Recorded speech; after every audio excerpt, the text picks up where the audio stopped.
এক সুন্দর সুদর্শন ছোট্ট গ্রাম, নাম শেরপুর। সেখানকার মানুষ অনেক হাসি খুশিতেই আর অনেক ভালো মতোই তাদের দিনকাল যাপন করতেছিল। কিন্তু সেই গ্রামের পাশেই একটি পুকুর ছিল, পানিগুলো অনেক কালো। গ্রামবাসীরা নাম দিয়েছিল কালো পানি। কিন্তু সেই পুকুরের পাশেই একটি ভাঙ্গা ঘরে একটি চিকন পাতলা মানুষ বাস করত, নাম ঠুং ঠুং। সে তার মুখ দিয়ে জাদু করে জীবজন্তু বানাইতো। কিন্তু সেই গ্রামে আরো একজন পুরুষ ছিল, রাইস্টার। সে কারো কাছে টাকা পয়সা না নিয়ে সবাইকে সাহায্য করে। একদিন অনেক জোরে বৃষ্টি হইতেছিল, কিন্তু সেই দিন সেই গ্রামে ঢুকতে দেখা যায় এক ভয়ঙ্কর জন্তু।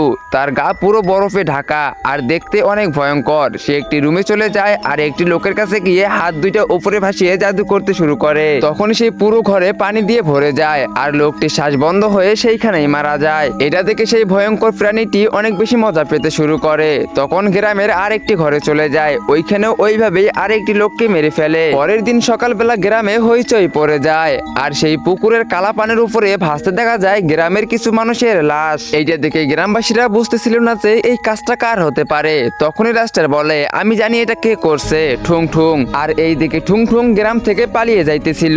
তখনই রাস্টার তার সামনে চলে আসে। তারপর ঠুং ঠুং রাস্টারের কাছে হাত জোর করে বলে, আমাকে মাফ করে দাও, আমার ভুল হয়ে গিয়েছে। কালকে আমি একটা এক্সপেরিমেন্ট করেছিলাম আর সেটা সফল না হওয়াতে আমি সেই ফর্মুলাগুলো সেই পানিতে ফেলে দেই। কিন্তু আমি তখনই সেই পানির ভিতর থেকে কারো আওয়াজ শুনতে পাই। সে বলতেছিল, অনেক ধন্যবাদ তোমাকে আমাকে জাগানোর জন্য, ঠুং ঠুং। কিন্তু তখন সে পানির ভিতর থেকে এক ভয়ঙ্কর প্রাণী চলে আসে, দেখতে অনেক ভয়ঙ্কর আর গায়ে বরফে ঢাকা। আর সে দৌড়ে দৌড়ে কিনারে চলে আসে। তারপর রাইস্টার বলে, এখন তাহলে বল ওই প্রাণীর হাত থেকে বাঁচার উপায় কি, না হলে আমি তোকে ওই প্রাণীর কাছে গিয়ে ছেড়ে দেবো। তো বন্ধুরা, এরপরে কি হয়েছিল সেটা তোমরা দেখতে পারবে পার্ট 2 তে। তো পার্ট 2 দেখতে চাইলে ভিডিওতে লাইক করে চ্যানেলটিকে সাবস্ক্রাইব করে দাও আর হ্যাঁ, কমেন্টে পার্ট 2 লেখো।